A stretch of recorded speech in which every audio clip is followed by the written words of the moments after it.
Hello, my name is Vernice, and this is my podcast, Speak Up. Hope you guys' week is off to a great start.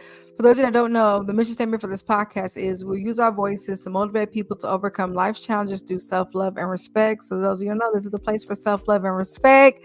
Happy May. This month is actually flying. So we're going to keep pushing through. It's Mental Health Awareness Month. I told you guys I'm doing a series. So I'm excited for my next guest for tonight. You guys give it up for DC, who is a LCSW. Hi. What's cracking? How you doing? I am doing all right. I can't complain. Thank you for having me here on Speak Up. I'm excited to have you. We go way back from the Good News Radio, so it's really good to have you on the podcasting platform again with me. Thank you for having me to have this. Like you said, it's May, so it's Mental Health Awareness Month. So of course, it just makes plenty of sense for me to be here. So thank you for having me. Yes, most definitely. So tell us a little about yourself and your practice. So about the practice, I am, when you get to LCSW status, you can kind of choose how you want to do things. I am master, jack of all trades, master of none. I'm a director for one company called Grow Your Potential, where we have it's kind of like a training facility for people that are coming into the therapist space. So it can be for practicum students that are getting their masters, and we help teach them how to start working with clients and things of that nature, teach them stuff that they won't learn in grad school. Or it can be for people that have already graduated, have a certain amount of hours, but they want to learn how to essentially start transitioning to be a therapist on their own and run their own practice. So we help them learn those things as well. So I'm there facilitating groups and helping mentor people and running certain programs and things of that nature. For another facility, I do grief and loss therapy and therapy for youth. That's the grants that we have. And, I use that as a funding source to help people get the resources that they need. Another place, I help facilitate a healing circle for youth and young adults that were previously incarcerated, and the program helps teach them how to reacclimate back into society via music and help them get jobs in music, whether it's filming or video and song engineering and video engineering or song making and things of all that nature. But it uses music as a catalyst to help them express but also reform themselves. What else do I do? I feel like I missed something. Love it. I might have missed something. I don't know. But needless to say, I'm bouncing around doing a whole bunch of stuff in a number of different ways and situations. So my practice is not necessarily just me. It's me servicing a bunch of different communities. That's not even including me. Currently, I'm in the process of getting paneled so that I can accept people's insurance, which also opens up a whole different realm of people that I can service. So, the stereotypical, I'm Jamaican, I got a million jobs. Well, I'm grateful to have you tonight on Speak Up. I'm excited to pick your brain on everything on the topic and everything. What got you into your profession? Well, what got me into psychology or just studying the mind, so to speak? I wanted to learn more about myself initially. So when I graduated high school, I started taking psychology classes in junior college. Went to El Camino first. Had opportunities to go to other colleges, but I talked myself into, my mom talked me into going to community college first to try and get some more scholarship money. So I was like, man, let me take this opportunity to not just knock out the prerequisites, but also explore more about psychology and see if that's the route I want to go. Black psychology was my first class because culture and blackness and things of that nature are very important to me. And it just kind of helped me understand more about myself, helped me understand more of why people do the things that they do and what the influences are and this, that, and the third. And then from then it just kind of transitioned into me getting more and more into the field or the study of psychology. So initially it was just me trying to learn more of myself. I had my own emotional discourses and I wanted to understand how to help myself, but also learn more about why. Because if you can understand why, you can kind of make some changes. And then just throughout that journey, it transitioned into me wanting to be of service. I think the biggest thing was being a student athlete. I'm coming from Inglewood / South LA, going all the way to Ohio and playing football there. And my coaches are Southern white dudes. And it's like, if I need to talk to somebody, I don't know if I can really, if they're going to get it. And they, people make it known that you are here as an athlete. That is your job. So certain things we understand you're human, but you got to figure out ways to navigate around that on your own. So I just started thinking of, as I'm getting this degree in psychology, like, who do the student athletes go to if they don't always have the ability to go to their coaches? And that was kind of started to shift to me getting to the space of like, well, I could be a student athlete counselor, or I can be a therapist, or whatever the case is. I didn't know what to call it at the time. It's like I could work for a university and be a person that gives the student athletes, a safe space to speak, since they may not always be able to talk to their coaches. So that was the initial thing that started pushing me towards therapy or counseling specifically. So what pushed me into the field was me exploring myself and learning myself. What pushed me into counseling or therapy specifically was being in a space where I needed a safe space, and I didn't necessarily know who to go to. So I was like, let me feel the space that I feel is there. Let me feel that void. And I'm happy you brought that up, because actually my next question for you was, what's a myth about people of color seeking help from a therapist? I think a big myth is that Black people don't believe in therapy. I think that's been more of a generational thing and a classist thing. I don't think that Black people don't or haven't believed in mental health or therapy. I think that they looked at it as, that's a privilege that I don't have the finances to be able to afford. Privileged white people have the ability to have a therapist. I don't have the ability to have a therapist. So we just got to talk to God and thug it out, or whatever the case is, or, talk to your friends. Or our resources have to be ones that are financially accessible to us, because we don't have access to a lot of resources. That's probably more so what it has been, as opposed to we don't believe it. Now, some of that may be true, because there's some places, especially some places in the South, where it's like, oh yeah, y'all really don't believe that how your brain functions is a literal thing that can affect how you show up as a person. But even then, I think that's more generational. Like, older generations may not believe it, and that's across the board. People that are, say, in their maybe late 50s or 60s and back, they may be people that grew up in a world where, what is that? What is mental health? Like, what is that? That's for crazy people. Going to therapy is for crazy people, but that's just how they were taught. Anybody that had an issue went to an insane asylum, or they took a little vacation for a couple of days or a week, or whatever the case is. So if you had an issue, you drank it away, or you prayed it away, or you worked it away, or you, whatever the case is. They may not have known that those were unhealthy coping skills, but they didn't really believe in therapy or anything of that nature. So I think it depends on which generation we're talking about. But Black people specifically, we believe in mental health. We believe in taking care of ourselves. It just may have been more of a spiritual resource that we sought, because that was what was affordable for us. And it's crazy, the connection with that and like vulnerability. Like, you think of that saying in the Black household, I'm gonna give you something to cry about. Start crying. It's like, even that's shown, like the whole, because tonight's episode is about seeking help. We'll get into that, but the whole even showing you need help, or something's wrong emotionally, or like with your mental health, what to do. So thank you for bringing that up. What advice would you give to a person who wants to study to be a therapist? Have a purpose. Like, I know, especially now, say this generation, I don't know, what's the generations called? What we Gen X? I can't say Gen Z.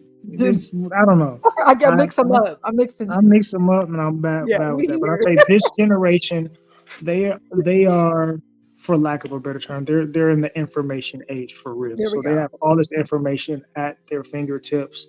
So we got plenty of emotional coaches or self-help coaches and mental health influencers, and this TikTok talks about this and this Instagram talks about that, and we have an influx of people that are talking about the thing, but they're not really trained or qualified credential wise to be able to do so.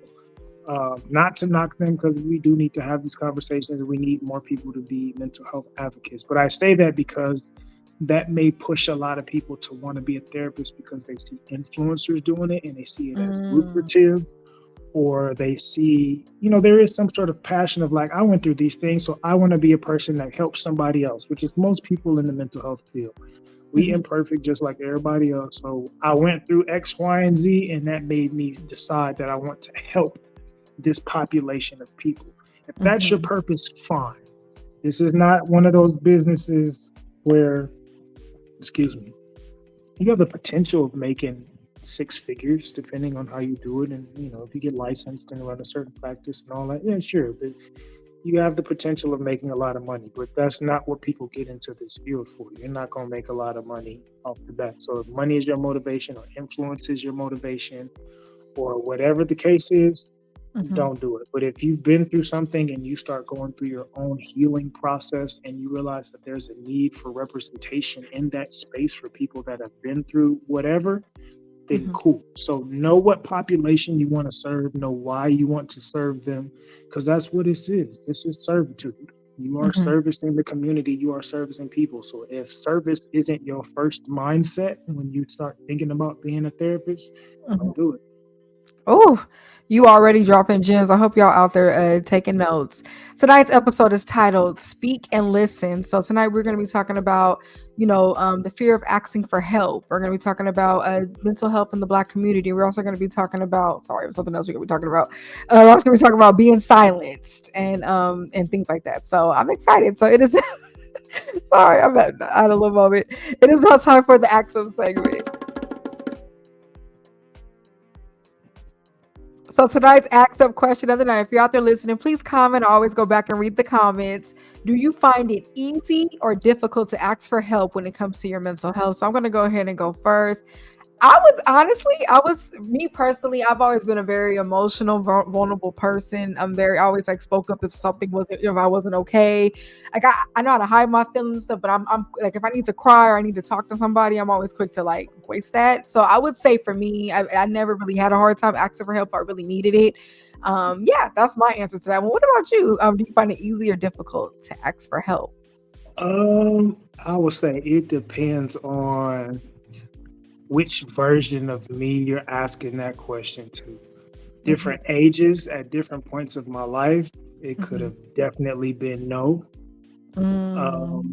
Different hats that I was or do have to wear, it could be yes or no.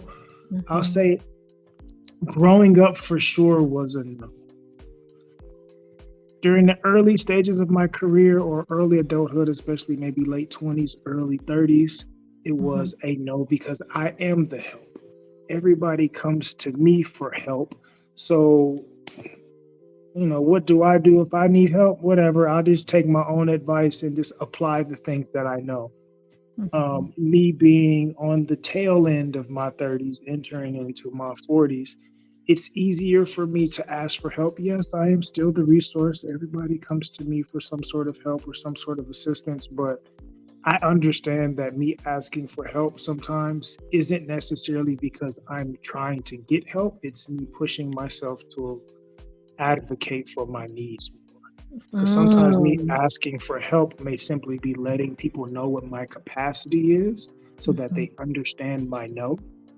Or it could be me being vulnerable. Like even a couple of weeks ago, I was having a moment and I just called my mentor up and talked to my mentor.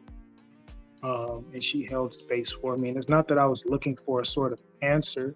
It's just that I wanted to bounce some ideas off of somebody that was safe and kind of go from there, right? That may be what I'm looking for. My resource may not be an answer. It just may be a safe space. And I can be safe and talk to myself, but sometimes I do need to allow other people to show up for me, which is also important because human beings need community. We need community, not just as a culture, or not just for ourselves, but just for your brain function and your emotional stability. Your brain's not going to function properly and your emotions are not going to be regulated if you don't have community. And sometimes to nurture having healthy community, you have to allow people to be there for you, even if you feel like you got the answers. So being able to allow other people to show up for me to where I can validate within myself that I don't have to do everything alone. I got to do the work. I'm the only one that can do the work, but I'm not alone. And that helps you to kind of regulate things. So it depends. Asking for help can be easy and it can be hard. We did a workshop, the one that I'm a director for. We kind of did a workshop called Healing and Healer.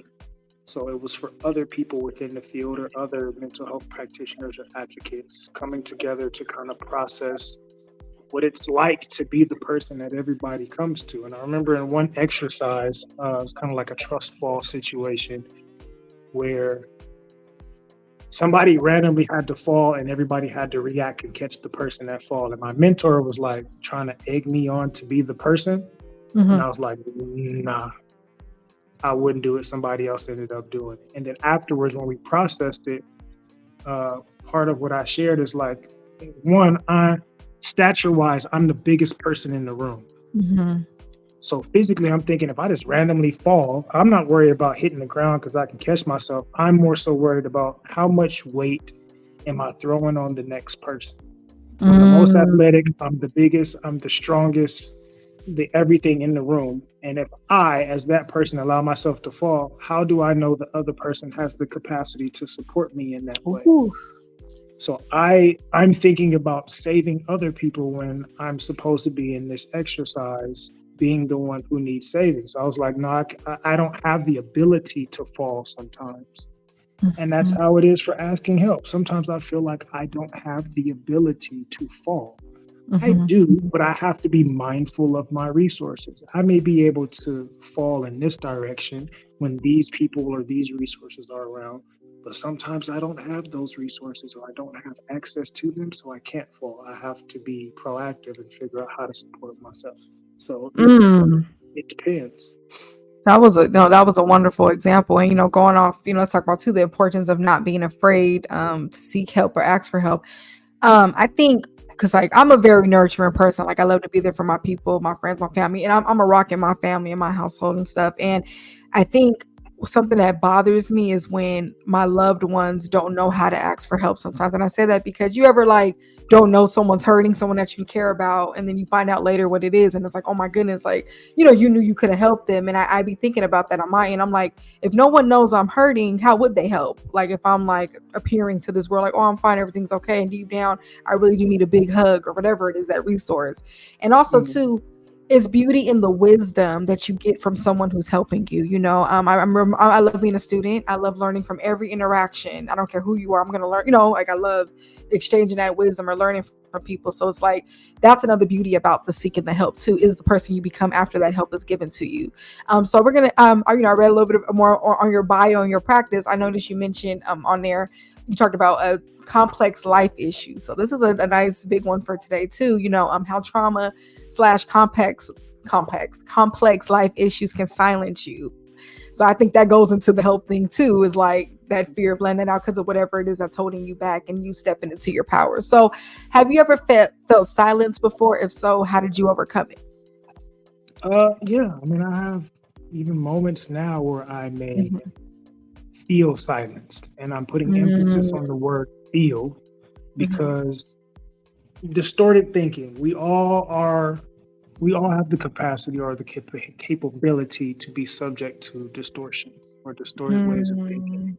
I can think something that is untrue and it can make my body respond, so I feel a certain way, but that does not mean that it is reality, but I will react in a certain way that will make it an apparent reality at some point. So I can have moments where I feel silence, but I have to be honest with myself and give myself the attention and intention that I need to process. Like, am I really silenced or am I just afraid to speak? I have to be able to understand which it is, because sometimes we're not really silenced. We're just too afraid to speak. We're afraid of the consequences that we think will come from speaking. We may catastrophize and tell ourselves, hey, well, if I do this, this is going to happen, and I don't want to deal with all these things. And that's not necessarily true.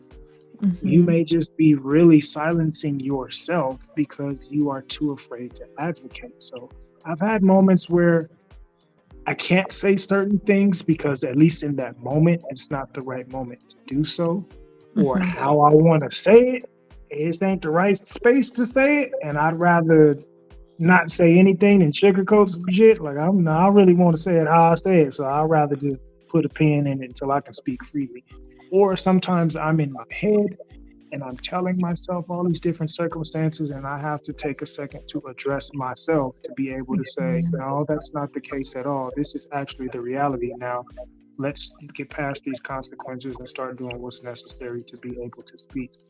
And that depends on which variation of me you're speaking to. If we talk about, say, as culturally, as a Black person or a person of color in America, sometimes your voice, you can use it, but it's still not being heard the way that it needs to be heard, or it's not being taken seriously. So I'm speaking, but I'm still silenced because my voice doesn't matter as much in certain areas, or representation for me doesn't matter as much, or isn't available in certain circumstances. So it's tricky.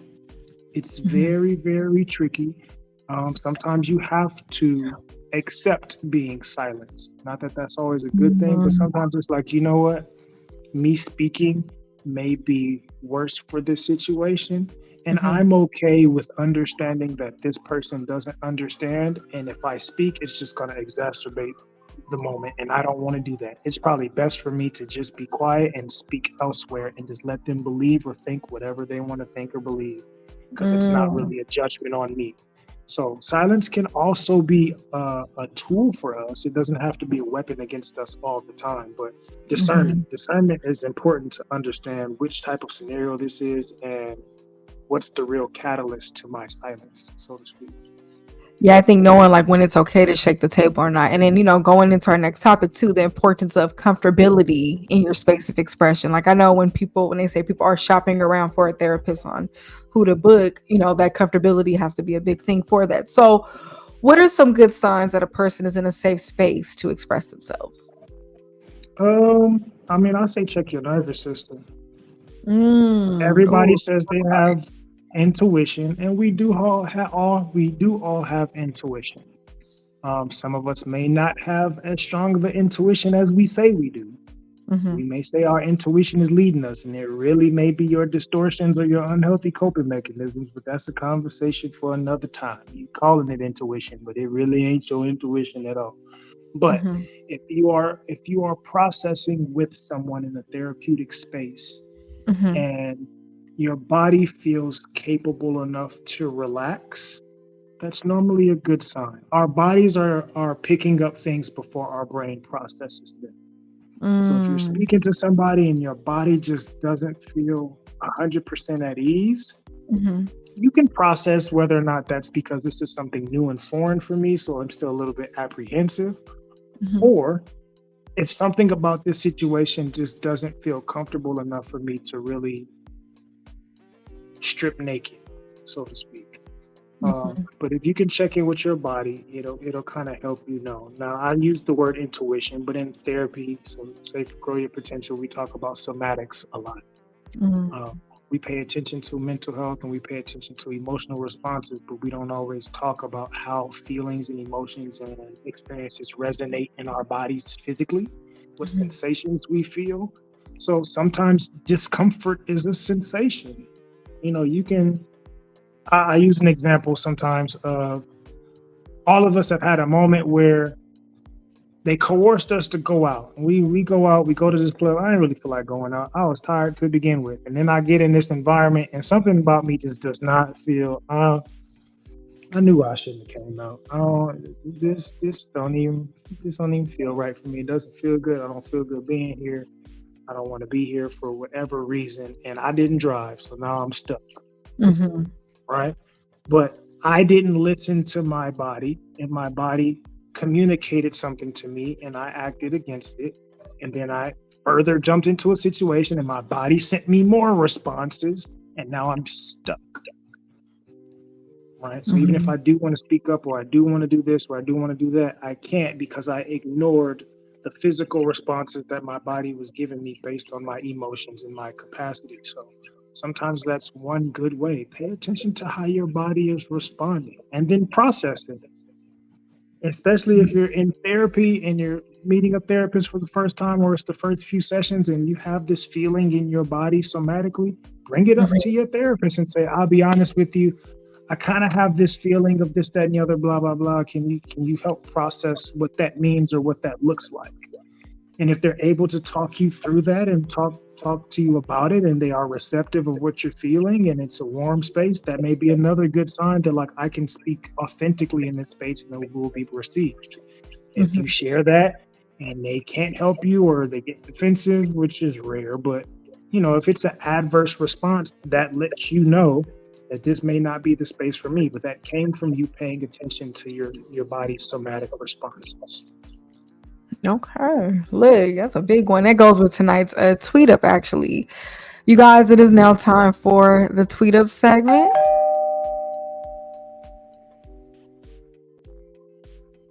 I know I like to be on Twitter. I know it's called X, but it's the tweet up. Something that I tweeted this week that goes with tonight's episode.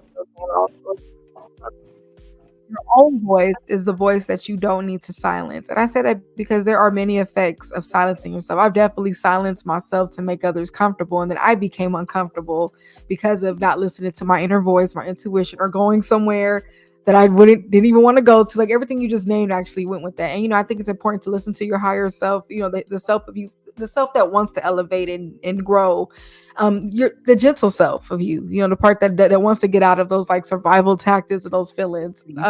So I have a question. In your opinion, when do you think a person should seek therapy? Jokingly, I normally tell people, if you got a pulse, you should seek therapy. I love it. If you alive and you breathe, then you should seek therapy. Now, I'm not saying that because therapy is something that you have to have 24/7. Just like anything else, it's going to have spaces and places and time frames, and it may be finite. I may need to do therapy because it's helpful for these 3 months, and then I may take another 3-month break, and then I may come to another therapist or back to the same therapist to process something 3 or 4 months later. It's a resource. So as long as you are alive, be willing to utilize the resource. Just like you can journal. You don't have to journal every single day, but journaling is an example of something you can use when you feel like you need to use it. I may not have the capacity to talk to anybody, or I may not have the ability to be talked with, so let me write it down and get it out, and journaling helps me do that. As opposed to making it a task, it can be a resource. Therapy is the same. So if you feel like there's something that you need to process, and it's something that is not a quick thought, just be open to like, all right, let me go ahead and have a safe space to talk. Or especially like, say with me, I do a lot of stuff from home. Most of mental health has transitioned to being virtual telehealth services. So if you're somebody where you end up spending a lot of time to yourself or by yourself or whatever the case is, and you don't get a ton of human interaction, or at least healthy human interaction, why not use therapy as a resource to where I can have an unbiased, positive space for me to be able to talk? So it's a resource. Think of it as a resource and just allow yourself to say, I can use this. I don't want you to run to it because you're in a crisis. That's normally the biggest issue that I have with the perception of what therapy is supposed to be, is people wait until the egg has cracked already to go get therapy. No, therapy can definitely be triage, but it's more so a preventative measure. If you recognize that you need a safe space to talk, it's like, man, I had nobody to really talk to. Let me get a therapist. Not even because I'm having a really tough time in my life. I just want to have somebody that's unbiased to be able to speak through and bounce ideas off of. I could meet with them once a month. It may not even be something that I need to have every week, but at least it's a resource that I could utilize, and it gives me the ability to speak in. So approach it as a resource, use the resource as you feel is needed, but don't wait until you really need it to go ahead and seek it. Give yourself the empathy and understanding to say, man, let me go ahead and use this. Or you can use it like the gym. You don't go to the gym when you done already gained 40 pounds and summer is 2 months away. You go to the gym consistently and on a regular basis, because health longevity is the goal, not a superficial aesthetic for a short period of time. So make it a part of your regular practice. You could have a therapist where it's like, I want to do a monthly check-in every month. And I only see them 12 times a year, but at least that I know every month I'm going to check in with them. And if it was a great month, cool. Let's talk about things that went well this month that I can continue to maintain. Or if it was a rough month, let's address some of the things that were rough and be able to process through that. But again, that's a resource. So don't wait until you are famished to eat. Eat healthy on a regular basis. I love that. I appreciate your insightful answer. That was a really good breakdown of it all. Hope y'all out there listening. It is now time for the Life Up segment. So this is the Life Up 7, where I take the topic I related to an issue in today's world that goes with the topic. So tonight's Life Up is early life complex issues to stop your future growth, allowing it to affect worthiness and future happiness, imposter syndrome when life does become happier. These are really big ones, and I would say definitely has affected me personally as well. This is a really big one, I think, especially with seeking help and things like that. I think, how you just mentioned therapy or seeking help in general, that is one of the building blocks that does help us get past those life issues so we can, heal and move forward versus being stuck, whatever it is. And then the big one too, I think, is the effect of worthiness and future happiness. I mean, how many of you guys out there have, you entered like a happier stage in your life, or some good news has came, but then you're still stuck thinking about something from the past that hurt you, or, you're not feeling deserving of things going well. This is definitely, I think, a big one that I think we see with social media. We're on, we post, and like, I think we live for these like big old moments, but then the drastic moment, like something bad could happen online and it takes over the happy moment. So, as a therapist, what advice would you give to a person of color who is currently experiencing imposter syndrome? It's tricky because it depends on what it's around. Now, if it's something professional, like we experience imposter syndrome a lot as people of color in this field. I experience it myself. I've been through different stages of it in this field.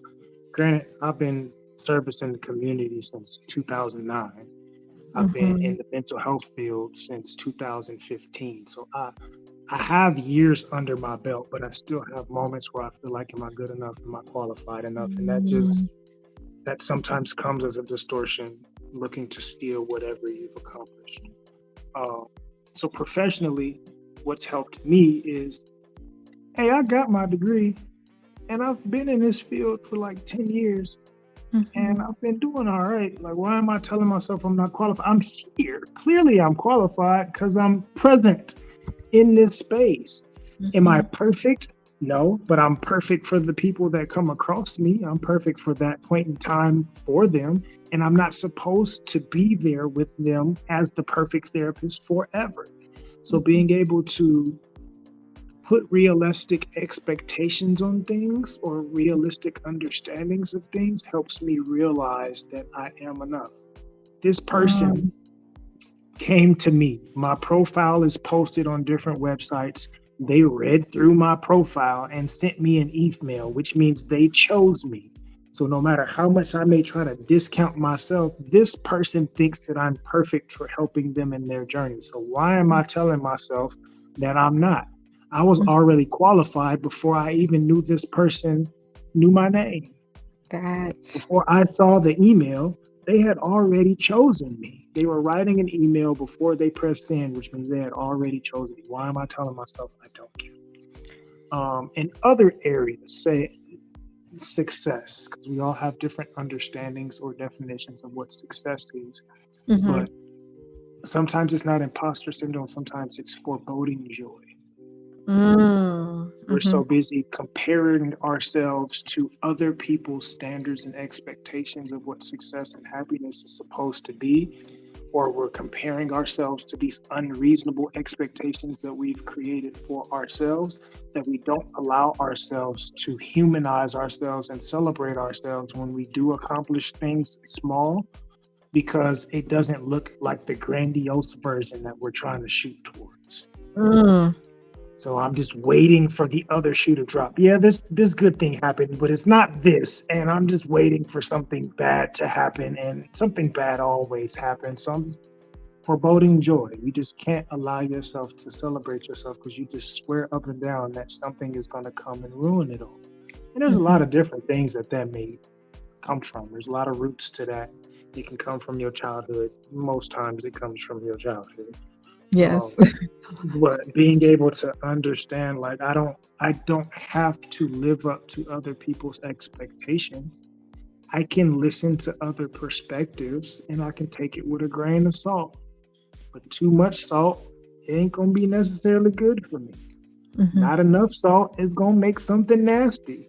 But I get to choose, based on my palate and what recipe of life I'm creating, how much of this salt I need to utilize. So navigating it back to yourself, to remind yourself that you are in control of this whole situation. Nobody else is in control of it for you. You don't have to compare yourself to everybody else. Yes, there may be some other large podcast that's on Revolt TV and they got to that point. But then there's other podcasts like, say, ours or Speak Up, that it's more for a different demographic of people. And I'm supposed to be where I'm at for this moment. Well, can I get to that other magnitude? Sure, I'm open to that abundance, but do I need to get there to become successful or be counted as successful? No, I can be successful just because my podcast that may have whatever, it just has 150 viewers, and that's fine. But if I can touch most of the people in that 150, I've created astronomical change. It's a lot of people that have millions of viewers on their podcast, but their viewers don't learn shit. It's just entertainment. They didn't change their life at all. It just pacified them for 2 hours. So why am I comparing myself financially to somebody else's success or the perception of their success, as opposed to me taking control to dictate what my success is supposed to look like? My success don't have to look like millions of dollars. And I'm speaking personally. Like, I've told myself for years, like, I ain't got to be rich. I don't have to have multiple millions of dollars. I could be satisfied just making $100,000 a year, and I can take that and pay for my lifestyle and also donate and invest in other areas. That's plenty of money for me to work with because of how I live. Somebody else may feel like, I want to be a millionaire. Well, why do you want to be a millionaire? Because you're comparing yourself to other people. It's not because you need that. You're choosing that because you are putting that external thing as the solution to your happiness, and it's not. What does your happiness and your success really look like? And go for that. So, I think it all goes with the whole, like, self-awareness, positive self-talk, knowing what it looks like for you. So I love how you answered that question, and just reminding yourself that you're worthy, you're deserving, and you're where you're supposed to be at this moment. So I love your answer. And I want to say to you guys too, as you heal, you may see the things that you normalize differently. So I've definitely seen that on my journey of growth as a woman, as, just everything I've been through, like things I used to normalize, certain behaviors towards me that I'm like, wait a minute, but you see, it's okay to have a different perspective now as you grow. So I love that. And I want to bring this up too. Since it's a topic, a small little topic I brought up to, is the importance of hugs and physical touch and positive physical touch. And I bring this up to you specifically because you give the best hugs. And I say that because, I noticed I've seen you and gave you like a hug or something. I noticed that you give very mindful hugs. I actually learned something from any hug I gave you, just like to take your time and hug a person. A lot of people kind of, hey, how you doing? And they hug, but you actually showed the power of a hug. And it's like, take your time and hug a person and be mindful of the hug in that moment. So any thoughts on physical touch, hugs, and mental health? Yeah. I mean, it's funny how over the last few years, as mental health and things of that nature has grown, people Mhm. start throwing out the love languages, right? My love Yeah. language is, normally people will throw a love language out there that they want, not a Mhm. love language that they need or a love Ooh. language that they are able to give. Uh-huh. Mine is physical touch, not just because I'm human and I like sex, but Mhm. mine is physical. I like to show people physical affection because I may not always be the most verbal person. I've never been Mm. the most talkative. People that Mhm. around me know that I don't talk loud. I'm not a Mhm. loud, boisterous, super expressive person. I have my moments, but for the most part, I'm stoic. I'm chilling. I'm to myself. I'm in the cut, but I don't mind touching someone to show them that I am presently aware of what they may need. Mm. So I cannot say anything and be next to somebody and recognize how they feel, and I may rub them on their back just so they know, like, I see you, and I don't have to acknowledge verbally what I'm seeing because it may not be safe for you to be exposed like that in this moment. But Mhm. this physical touch lets you know that you're not alone and it could be comforting in some way. So there's multiple ways to support and comfort and love and connect with people, and it doesn't always have to be verbal or through material. Sometimes it's a physical touch of like something simple. So I use the examples of like my nephews and my godson, Mhm. um, especially with the stigmas around young black boys not getting the nurturing. Mm. My nephews are gonna hear it from my sister all day long. She gonna ride them. She gonna be verbally whatever. They gonna get it from her. My dad is gonna redirect them in certain ways. So I make it a point to, like, when you see me, I'm hugging and kissing all on you because I want you to also know that that's a part of your support system. That's a part of your community. That's a part of your nurturing and love as well. Just as much as Mhm. you will get redirected, you will also get celebrated. You will also get affection, and you will also get intimacy as far as closeness is concerned. We can cover all these boards. I can dig in your ass, and I can also give you a hug and kiss on the forehead and tell you I love you at the same time. Mhm. I can play fight with my nephew. Why can't I hug and hold my nephew and let him fall asleep on me? Mhm. Like the physical touch is just another variation of how we support each other. So I know I brought up the love languages. I normally think of it as a bunch of crap.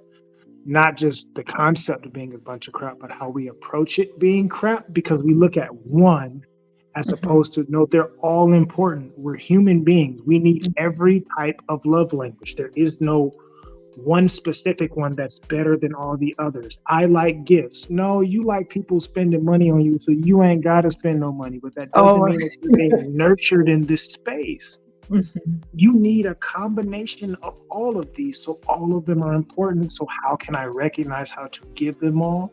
How can I recognize how I receive them all? And we talk about physical touch, especially today in the OnlyFans age. Everything is predominantly sexual when we talk about physical touch, but it doesn't have to be. Physical touch can be a number of different things for everybody. So Mhm. I love giving people hugs just because I want people to know I care. Mhm. One, two, when I come into spaces, I'm normally the large opposing figure. Before people know that I'm a therapist or know who I am, they may look at me and be like, yo, you a big dude. And it may seem intimidating. But when I offer them a hug and it's a real good hug, they realize, like, oh, the story that I painted of this person in my mind completely goes out the window. This feels comforting. This is a really nice person. This is a caring person. So it also helps change people's thoughts about who you are, because sometimes we may judge people off of a look. If I got gold teeth and all that other stuff, and people may not expect me to give them a warm, loving embrace, but it Mhm. changes people's mind. It changes their body chemistry. Their body's going to release different chemicals, which helps them regulate their nervous system and how they perceive things. So I love showing everybody love. I make sure that I hug all the dudes in the room if I get Mhm. introduced to them, because men need hugs. They need Yes. physical affection, especially from other men, so where it doesn't feel like it has to be an aggressive, Mhm. super masculine. Like, no, dude, like, I'm glad that you're here, black man. I'm glad to see you. Give you a hug, man. I'm nice to meet you. I care Oh. about your presence. I want you to be here. And also it helps create safety with women. Since we have these conversations about how Black men aren't safe for Black women, which is social media nonsense. But it helps them understand, like, you're safe in this space too. And I'm not hugging you strictly because I'm trying to have sex with you. I'm hugging you just because I'm glad you're here. Oh my. So it's necessary. I love physical touch because it's a very simple and subtle way to tell somebody a number of different things to help them feel better within their skin or within their environment. Mm-hmm. Well, I love that answer. Oh my God, beautiful answer. Thank you for your insightful answer. It is now time, you guys, for the drink up segment.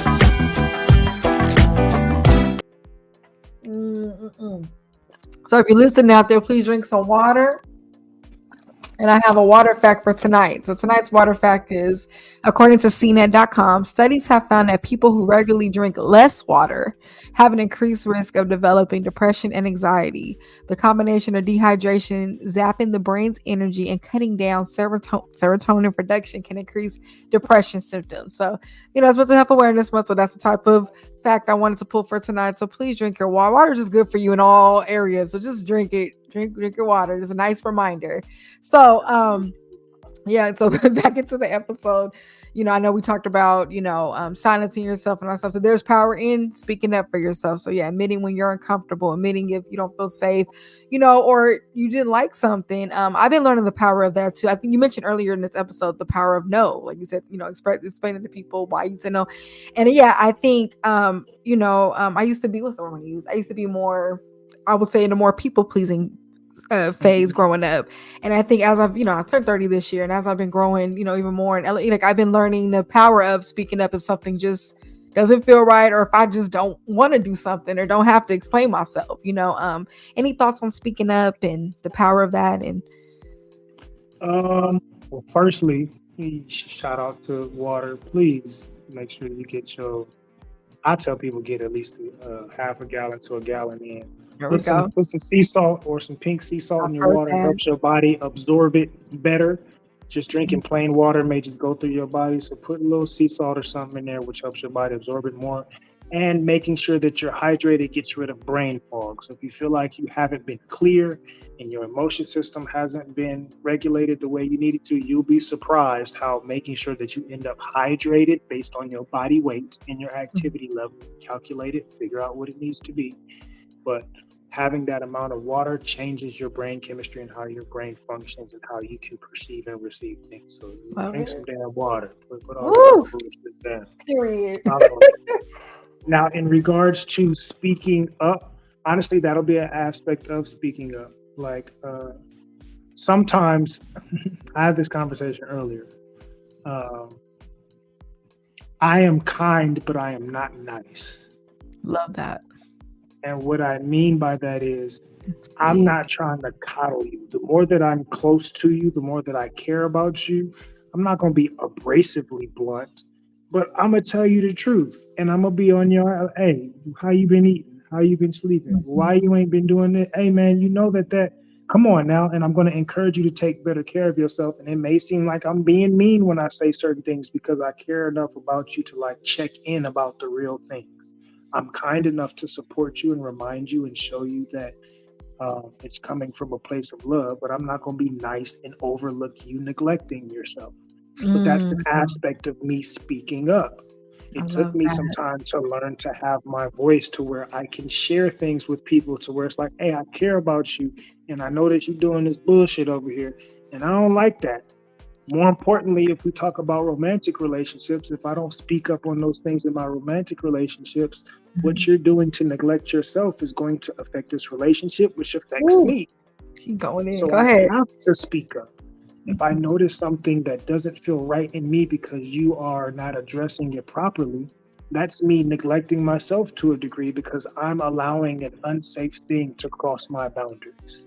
I may need to reassert my boundaries with you or within this relationship or whatever the case is. So I've had relationships where people I'm a gym rat for the most part. It is what it is. I enjoy being in a gym. Physical health directly correlates with mental health. So if you ain't in the gym hitting weights, chances are your nervous system is going to need some adjusting. Nothing helps the brain function better and the body age better than lifting weights. So get your ass in the gym and hit some weights. But I've had people that I date and I'm on their head about not being in the gym. And it's not because I need you to look aesthetically a certain way, but I've had partners that are telling me how they feel anxious and how they're going through depressive symptoms and this and that and all these other things. And I'm like, cool, well, one way to kind of address that is we got to change your diet. We got to get you hydrated properly, and we got to get you moving around and get you active and get you exercising. And if you don't want to address that, you're telling me that you want to stay in this current emotional condition and you being anxious and depressed and all these other things. You're bringing that to me because I'm your partner. So if I'm telling you something that could be beneficial for you and I'm letting you know, hey, I'm going to support you. Let's do this. If you want to work out together or if you need a plan, like let's start working on these things because it's scientifically proven to help you. Let's do that. And you're like, I don't really want to do that. I'm advocating or speaking up to help assist you and let you know what I see and some solutions to it. And by me doing so, I'm getting a response that lets me know this might not be the right partnership for me, because when you are in a space that is affecting this relationship and you don't want to make changes to that,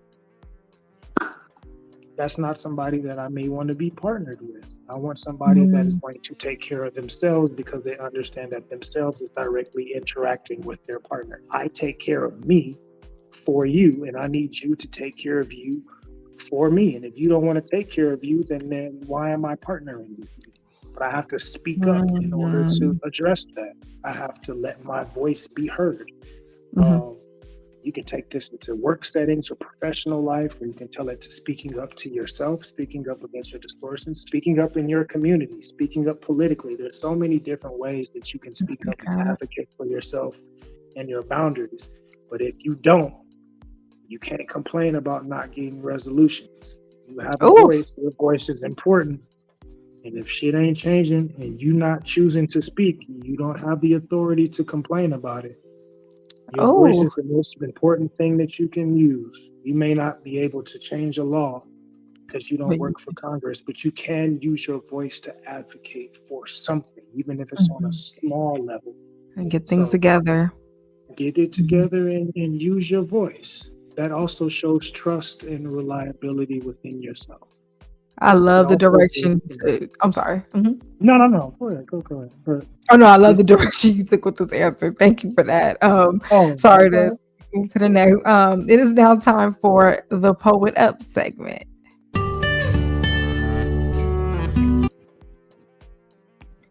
So y'all know I like to write poetry, so I'm gonna share a quote or two for one of my poems. This is from my poem Forgiveness. So here we go. Release, breathe, let go. I repeat those words when I cry tears that create an ocean with waves of anger that are stronger than the attachment that I once had to your behavior towards me. Detached. I'm no longer allowing these negative emotions of hate and bitterness to take away the sweetness inside my heart that is rich like honey, because I have a heart of gold. So that was my Poet It Up quote for tonight. Now back into the episode. It is now time for the Show Up segment. This is the Show Up segment. So if you're out there listening, please comment. How did you show up for yourself this week? So I'm going to go first. How did I show up for myself this week? I spent some lovely family time. I needed that. I feel like I've been telling myself, because I've been very busy lately, just on the go doing things. And I told myself I'm going to prioritize family time. So it was actually my grandpa's 79th birthday. Shout out to my grandparents. And we celebrated. And I needed all the hugs and the love and just everything. And, it's so good for your mental. Please I know we're all on this grind and doing this, doing that, but please try to make time for your loved ones. It's like we never could get rid of those memories. I feel like you can make a memory, you have that with you forever. So it's beautiful. So that was how I showed up for myself this week, was prioritizing some family and just enjoying myself. So what about you? How did you show up for yourself this week? Kind of similar. I took a drive. I drove all the way out to the boonies just to spend time with a long-term friend. I mentioned I had a godson, and my long-term friend is the one that appointed me as her son's godfather. Oh, loved. So just showing up. I haven't seen him in maybe a month or so. So I was like, you know what? Let me go on out here and just spend the day with them. And I just spent the day with them, chilling, holding them, nurturing some closeness with him, making sure that I'm supporting her and also on her head to make sure she's taking care of herself as well. I love that. But that's something that means a lot to me. Like, I know people throw around terminologies all the time, but you said I'm his godfather. So if something happened to you, I'm automatically thinking in my mind that I need to step in and be a father figure to him in some capacity. So if I do that, I can't just pop up and you randomly 13 years old. I'm like, hey, I'm your goddad. I'm going to help. No, I need to have a relationship with you. So I want to go and nurture you and love on you and show you that I am here for you, just to make sure that you understand that I'm a resource to you. But that helps me feel good because I feel like I'm giving back. That's a lot of the resources I got. My mom was a single mom, so most of my uncles aren't my blood uncles. They're my parents' friends from junior high and high school. So I want to be able to pay it forward, and other people that were not family took me in as family, and I want to take it serious and take in other people that are not blood to me. So it makes me feel good to be able to show up for them and show love and connect. That's beautiful. That's definitely a way to show up. So you're doing that. So I love to ask all my guests a fun question. So yours for tonight is, what's your favorite comedy series? So when you really just chilling and you just don't want to think about anything going on, you just want to laugh. What's one show that's like, okay, I could count on this? Dang. I see the smile. Honestly, I am not sure. I mean, I watch a lot of anime. Okay. Animes have funny moments in them. Okay. So it may not be one specific show that I go to. I may just watch an anime that it can be a little bit more lighthearted. I'm trying to think of some specific comedy or funny. Dang. I know it's a whole bunch that's gonna hit me as soon as we get off. But for the sake of answering that, I'll say I have moments where I'll just, whatever anime I'm watching, I'm sure it'll have comedy pieces in it, and I can just enjoy a little chuckle off of that. Or, now that I think about it, every once in a while I have a moment where I go watch a little Tubi movie. Okay. I don't expect it to be good. I expect it to be what it is. And I just watch it, and I can just laugh at the fact that a random group of niggas got together with an iPhone and made a movie off of it, and I can see the imperfections or just how terrible the storyline is or whatever the case is, and I laugh at it, but also appreciate it at the same time that somebody took the risk to just say, whatever, we're going to make this movie with a $15 budget, and we're going to make it happen. And it's going down. Celebrate them, and also because you watching it supports them. So supporting them, but also getting a little chuckle at the same time. Like, I've always loved the blaxploitation movies and B and C-list black movies, just because I don't need to watch the big box office super production. Sometimes I just want to watch some black shit and see black people on the screen, and I don't care if it's bad or not. I just want to support them and get a little chuckle in. So sometimes I'll have those moments too where I'll watch some random Tubi production and get a little chuckle out of it. Hey, I heard things about it, so thank you for confirming, because now I know. So I'll have to check one out soon. Just pick a random one. A lot of them, they got the movie poster that are like old Eric Jerome Dickey books. It's like, you can tell this is the nigga and his mistress, or whatever you want to call it. You're like, oh my God, I know this is not going to be good, but I'm going to watch this and I'm going to laugh just because. So it couldn't hurt to experiment. Experiment and see what I heard. That it is now time for the wrap-up segment. Oh shit. The wrap-up segment. How does it relate to self-love? So self-love is loving yourself to be able to know. How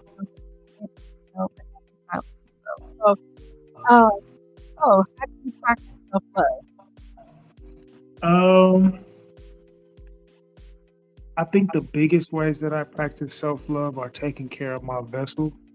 Now, granted, not to go super deep into it, but some of my triggers and traumas have come from not accepting my physical image, or not being acceptive of self or my body, or body image issues and things like that in the past. And I may have peaks of that pop up here and there, but just reminding myself I'm in this body until I'm not. So Okay. doing what's necessary to take care of it. And like I said earlier, I'm gonna be 40 in a second, and I think I'm aging pretty nicely. I still Yes, move you are. around. I don't look super old or nothing like that. There's a lot of people that's younger than me that they don't look like they look like what they've been through, and I don't. So I appreciate that.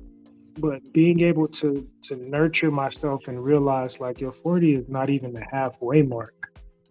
I still got a whole lot more life ahead of me, and I want to be able to live it abundantly, and I want to be able to not be restricted with how I do that. So this is an investment into myself every day. I'm not in the gym lifting and all of this just because I want to look a certain way to be out in the streets in the summertime. I'm doing this because I want to be able to be 60 and I can still go out in the yard with my kids or my grandkids and run around and I don't have ailments. I want to be able to travel with my family at 60 and 70 years old. And if we go to Hawaii and decide to hike somewhere in the mountains for a view, I can make the hike and share that moment with my family because I'm still in good shape. So taking care of myself and putting money in the bank now gives me the ability to have abundant experiences later on in the future. So that's how I take care of myself. Am I eating properly? Because that affects my nervous system. That affects my gut health, which is your second brain. That affects my mental clarity. Am I keeping myself hydrated? Am I being active? Did I get some sun today? Am I doing this? Am I doing that? I'm nurturing myself in those moments to take care of my vessel, not just in the present, but for the future as well. Okay. And this is the final question I love to ask all my guests. I know we're running out of time here, but quick answer if you can. What do you want to be remembered for? I want to be remembered for being whatever type of positive influence you needed in that moment. Everybody may want to be something big and leave behind this big legacy. My legacy is going to be different to everybody. My kids are going to have a different version of me than my partner. My partner will have a different version of me than the viewers of this podcast. So I just want to be remembered as somebody that when you came across me, whether it's on screen or in person or through a post, that I left some sort of an impact on you that helps you understand how you can be a better version of yourself and you can love yourself and improve yourself. So as long as I've contributed something positive to your life and you can hold on to that, I'm cool with that. Oh, you definitely are. Yes. And remember, you guys, remember to be gentle with yourself. Remind yourself that you are worthy and it's okay to unlearn certain things in your life to grow. So I appreciate y'all tuning in to this and to the mental health series. Thank you, DC, for coming on. Thank you for dropping gems. This was an amazing episode. I thought we could have just kept going on and on. I love it. Before we go, can you shout your information out? Where can people book a session with you or find you? Anything? King Carter, K11NGCARTER on Instagram. I'm pretty active, so if you send me a DM, I'll most likely see it unless it goes to the spam folder and I don't see it. But I normally respond to anybody. If you look at the links there in my bio, it'll take you to the different listings that I have and different platforms that my profiles are listed on. Psychology Today and a couple of other ones, like 3 or 4 of them up there. It's Grow Your Potential one up there as well. But you just click the link. There's some resources for free PDFs of books on there, so read a book. You can also see the links to whatever else. But yeah, there's links to find me and have conversations with me on a therapy level or a therapeutic level on there. Or you can just DM me. I ain't giving out free therapy in my DMs, so just let them know right now. Like you can talk to me and I talk back. I embrace everybody. I talk to everybody, but you ain't about to squeeze no free session out of me. Let them know. Just be mindful. I gotta pay the bills. I don't get Disclaimer. I gotta hustle for mine. So please don't try and penny pinch me. But if you send me a DM, I most likely will respond. I'll try to be open to everybody. So that's the best way to reach me. Hit me on social media, King Carter, again, K11NGCARTER, and go from there. Perfect. Yes. Thank you so much, y'all. And I hope you guys was out there listening and enjoyed. I appreciate y'all. I'll be back next week, Thursday at 8:30 with a new episode. Follow on Instagram at SpeakUpJV. My personal is at Vernisa. Twitter at SpeakUpJV everywhere. Love you guys. Have a great rest of y'all week. Bye.